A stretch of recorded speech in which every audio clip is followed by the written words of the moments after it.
We are hungry.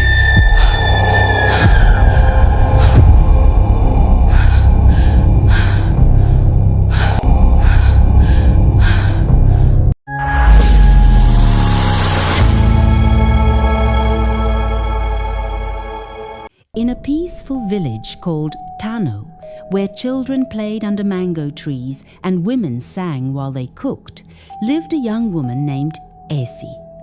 She was 20 years old, with beautiful dark skin and bright eyes that sparkled like stars. But Essie had one problem that made her life very difficult. Her hair would not grow. While all the other women in Tano village had long, thick hair that reached their backs, Essie's hair stayed short and thin. It looked like a man's hair. She had tried everything: coconut oil, shea butter, special leaves from the forest, prayers to the ancestors, but nothing worked. Her hair remained short and stubborn. The other women in the village were cruel to Essie. When she walked to the market, they would whisper and point. "Look at the boy hair woman," they would say with mean laughter. "What man would want to marry such a thing? Even my son has longer hair than her," another would add, and they would all laugh together. The children were even worse. They would run after her in the streets, calling out, "Bald head, where is your hair, bald head?" Essie would run home crying, her heart heavy with shame. Her mother, Akoswa, loved her daughter dearly. She would hold Essie when she cried and say, "My beautiful daughter, your worth is not in your hair. You are kind, you are smart, you are special." But Essie's pain was too deep. She wanted to be like the other women. She wanted men to look at her with desire. She wanted to braid her hair and feel beautiful. Every night, Essie would stand in front of her small mirror, pulling at her short hair and crying. "Why me? Why did the gods curse me like this? What did I do wrong?" The worst part was watching Kofi, the chief's handsome son. He was tall and strong, with a smile that made all the women's hearts flutter, but his eyes never fell on Essie. He only noticed women with long, flowing hair. Essie loved him from far away, knowing he would never see her as a woman worthy of love. One day, during the harvest festival, Essie watched as Kofi danced with Adwa, a woman whose hair was so long it touched the ground. As they spun together, Adwa's hair flew around them like a black river. The crowd cheered and clapped. Essie felt her heart break into 1,000 pieces. That night, she could not sleep. She walked out of her hut and into the dark forest, tears streaming down her face. She walked deeper and deeper, not caring about the dangerous animals or evil spirits that lived in the darkness. Finally, she came to a clearing where an ancient baobab tree stood. Its branches reached toward the sky like giant arms. Essie fell to her knees at the base of the tree and cried out to the heavens, "Please, anyone who can hear me, I will do anything to have long, beautiful hair. I will give anything. Just make me beautiful like the other women." The forest became completely silent. Even the insects stopped making noise. Then, slowly, a voice spoke from the shadows. "Anything, you say?" Essie's blood froze. She looked around but saw nothing. Who is there?" From behind the great tree stepped a figure that made Essie's breath catch in her throat. It was a woman, but not like any woman Essie had ever seen. She was tall and thin, with skin as pale as moonlight. But it was her hair that made Essie stare in wonder and fear. The woman's hair was so long, it dragged on the ground behind her, and it moved by itself, like it was alive.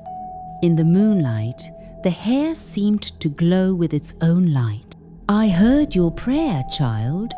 the strange woman said, her voice smooth like honey, but cold like winter wind.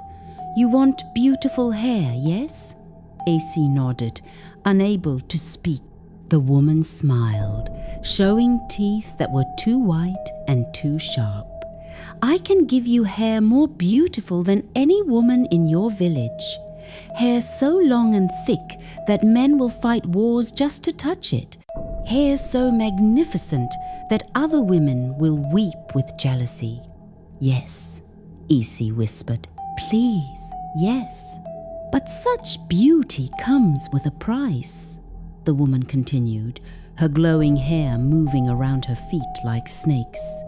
"Are you willing to pay any price?" Essie thought of Kofi dancing with Edouard. She thought of the children calling her bald head. She thought of spending her whole life alone and unloved. "Yes," she said firmly. "I will pay any price." The woman's smile grew wider. "Then drink this."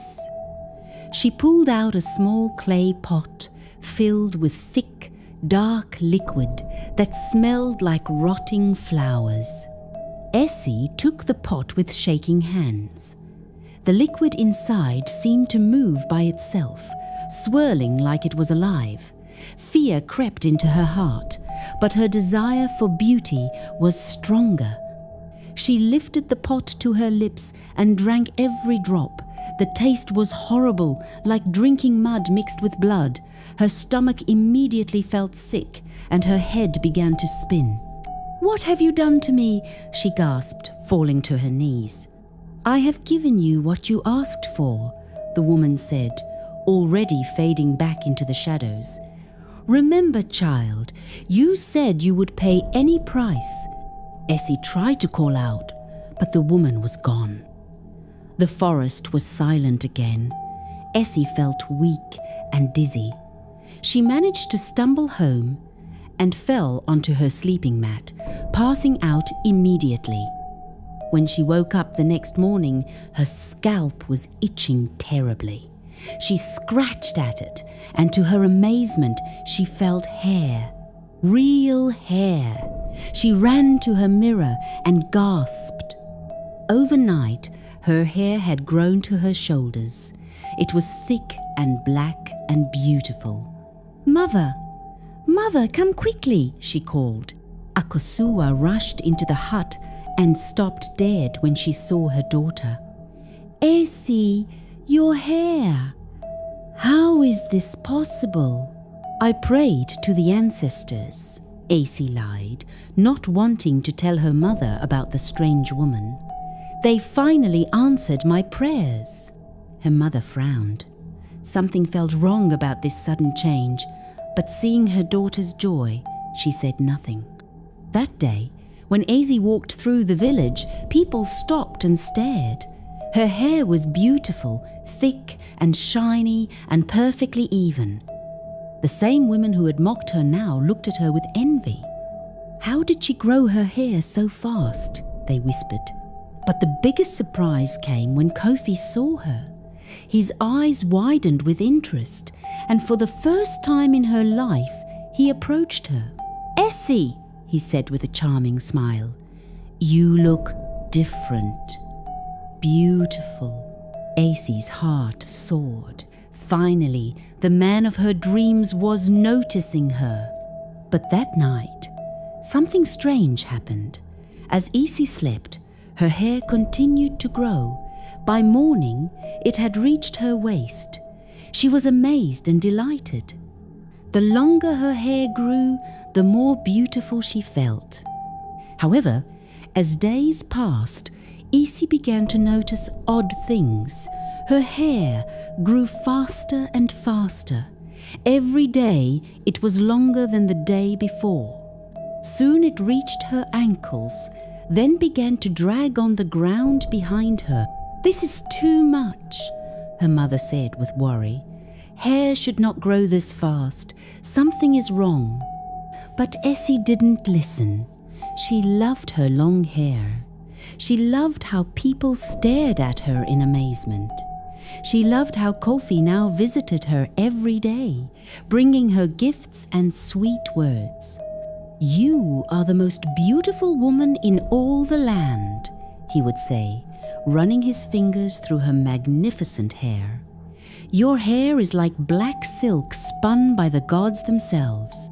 Ezi was happier than she had ever been in her life. But she didn't notice that her hair felt different at night. When she slept, it would move on its own, writhing and twisting like it was alive. After 2 weeks, her hair was so long she had to coil it around her body just to walk. The other women in the village were consumed with jealousy. "It's not natural," they muttered. "No one's hair grows that fast. She must have used dark magic." They were more right than they knew. One night, as Isi slept deeply, her hair began to move more violently than ever before. It slithered across the floor like giant snakes, reaching out toward the walls of her hut. And then, for the first time, it spoke. "We are hungry," came a whisper from the strands themselves. "Feed us." Azy woke with a start. She looked around her hut, but everything seemed normal. Her hair lay still around her. "I must have been dreaming," she told herself.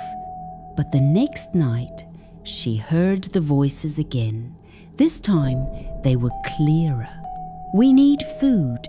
We are so hungry. Feed us, or we will take what we need." Essie sat up, her heart pounding. Who's there? Who's speaking? Then she looked down at her hair and screamed.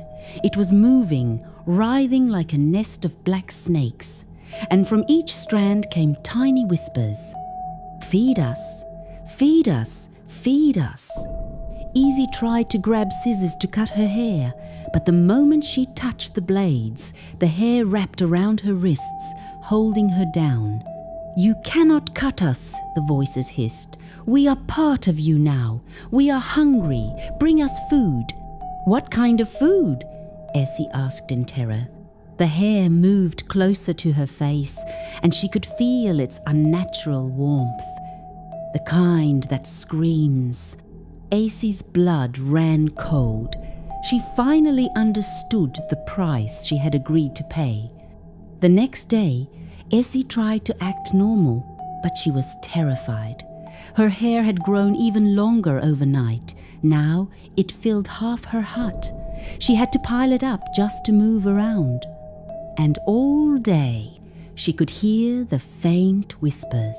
"Hungry, so hungry. Feed us soon, or we will feed ourselves."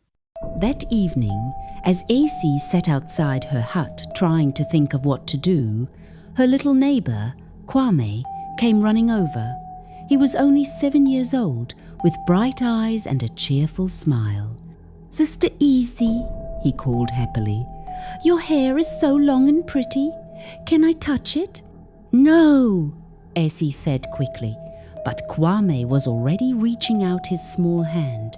The moment his fingers touched her hair, it happened. The hair came alive, wrapping around the little boy like rope. Before Essie could react, before Kwame could even scream, the hair pulled him toward her head. There was a sound like rushing wind, and then nothing. Kwame was gone. Essie stared in horror at the spot where the boy had been standing. There was no trace of him, nothing. Her hair settled back around her, and she could swear she heard satisfied sighs from each strand. "No," she whispered. "What have I done? What have I become?" But deep down, she already knew. The strange woman in the forest had turned her into a monster.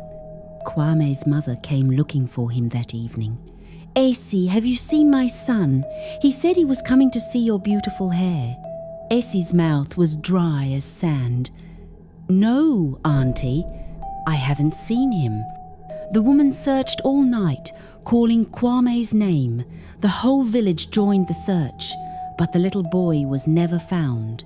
Essie locked herself in her hut, horrified by what had happened. But her hair continued to grow, and the voices continued to whisper. "That was delicious. We want more. Bring us more food." "I won't," Essie said firmly. "I won't hurt anyone else." The hare laughed, actually laughed, with a sound like wind through dead leaves. "You have no choice. We are part of you now. If you don't feed us willingly, we will take what we need."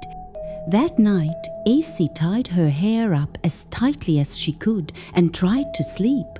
But in her dreams, she saw Kwame's terrified face. She woke up screaming. For 3 days, she refused to leave her hut. She didn't eat, didn't drink, didn't speak to anyone. Her mother came to check on her. "Essie, my daughter, what's wrong? You haven't come out in days. And why is your hair so long? It's covering your entire floor." "I'm sick, Mother. Please, just leave me alone."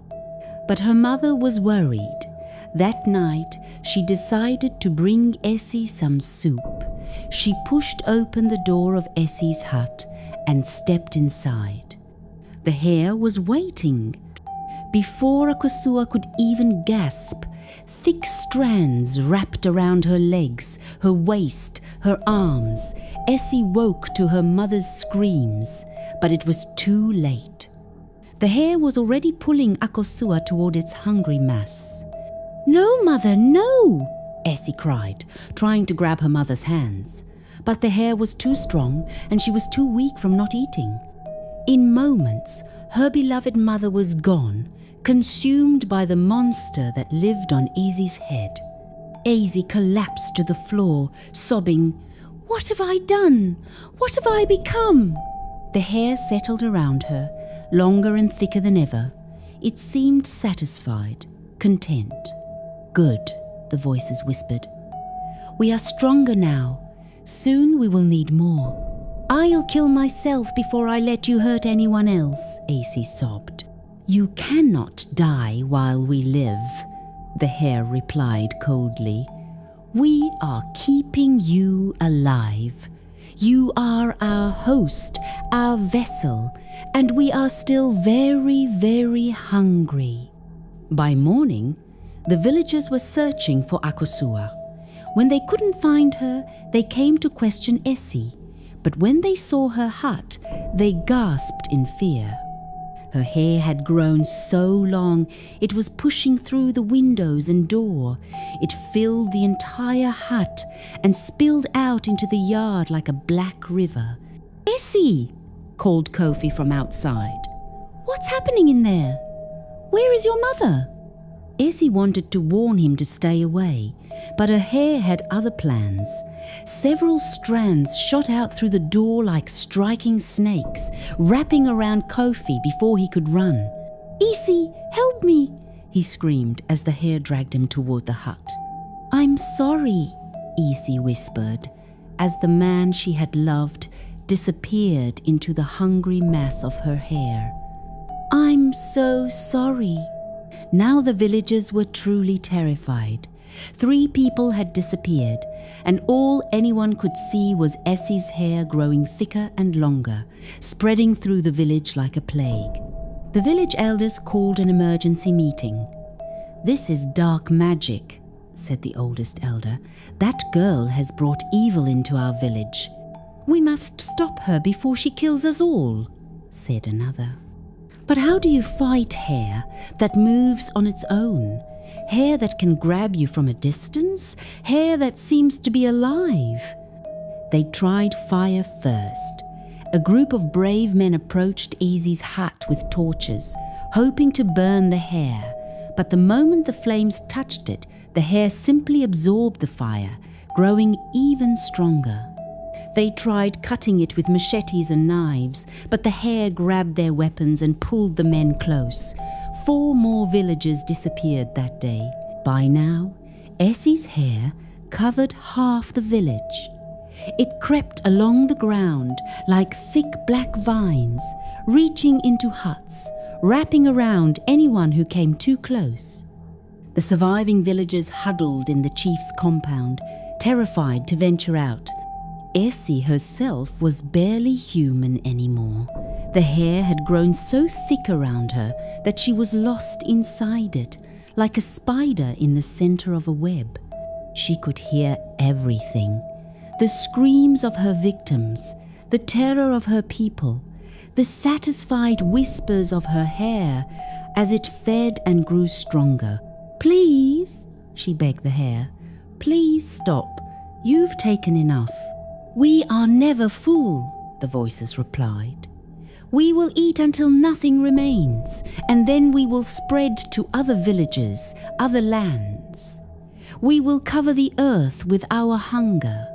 Essie realized with horror that she hadn't just doomed herself, she had doomed the entire world. But sometimes, when all hope seems lost, help comes from unexpected places.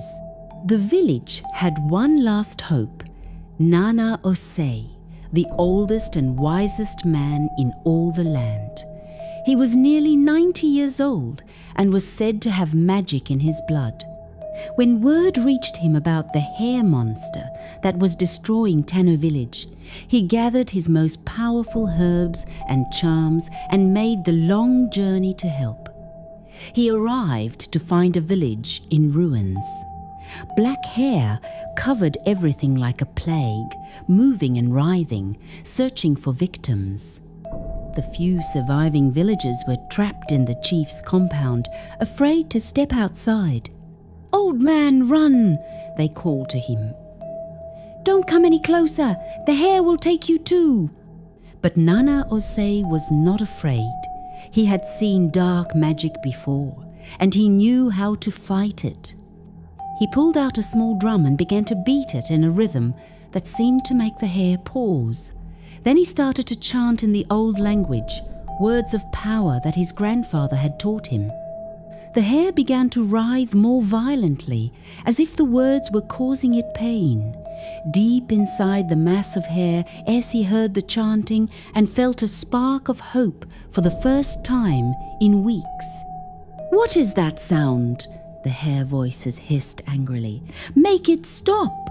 But Nana Osei continued chanting, walking slowly toward the center of the hair mass where Essie was trapped. The hair tried to grab him, but his charms protected him. Every strand that touched him withered and fell away. "Listen to me, child," he called out to Essie. "The power to break this curse lies within you. You must choose. You must reject the bargain you made." "I can't," Essie cried from deep within the hair. "It's too strong. It's part of me now." "Nothing is part of you that you do not allow," the old man shouted back. "You invited this evil in, and only you can cast it out. But you must truly want to be free. You must be willing to lose everything." Essie thought about all the people her hair had killed. Her mother, little Kwame, Kofi. So many innocent people, all because she had wanted to be beautiful. "I choose freedom," she screamed. "I reject the bargain. I reject the curse. I would rather be bold forever than be a monster." The moment she spoke those words, with true meaning in her heart, the hair began to scream. Not whisper, scream. A sound like 1,000 dying animals filled the air. The hair began to writhe and twist violently, trying to hold on to Essie, but she kept repeating the words, "I reject you, I reject you, I choose to be free." Nana Osei's chanting grew louder, and he threw a handful of blessed salt toward the center of the hair mass. Where the salt touched, the hair began to smoke and dissolve. With a final, terrible shriek, all the hair suddenly crumbled to dust. In the center of where the massive nest had been, Essie lay curled up, completely bald again, but alive and free. The villagers slowly emerged from their hiding places. amazed to see their village saved. But the cost had been terrible. So many people were gone, consumed by Acey's cursed hair. Acey wept for days, overcome with grief and guilt. The survivors didn't know what to do with her. Some wanted to banish her, others wanted to punish her. But Nana Osei spoke up for her. "This child has learned the hardest lesson of all," he said. "She has paid a price higher than anyone should ever pay. Let her live with the knowledge of what her vanity cost. That is punishment enough." And so Easy remained in the village, bald once again, but this time she didn't care. She spent the rest of her life helping others, trying to make up for the evil she had brought into the world. She never married, never had children, never again wished for beauty. Whenever young women in the village complained about their appearance, Essie would tell them her story. She would warn them about the dangers of vanity and the terrible price of making bargains with dark forces. "True beauty," she would say, touching her bald head, "comes from inside. Be grateful for what you have, because the grass is not always greener on the other side. Sometimes it's poisoned." And if you liked this story of caution and redemption, make sure to subscribe for more tales that will keep you on the edge of your seat. Hit that notification bell so you never miss a story that might just change how you see the world. Remember, be careful what you wish for. You just might get it. Moral of the story: true beauty comes from within, and the pursuit of vanity can lead to destruction, not just of oneself, but of everyone around us. Sometimes the things we think we want most are the very things that will destroy us. Asterisk.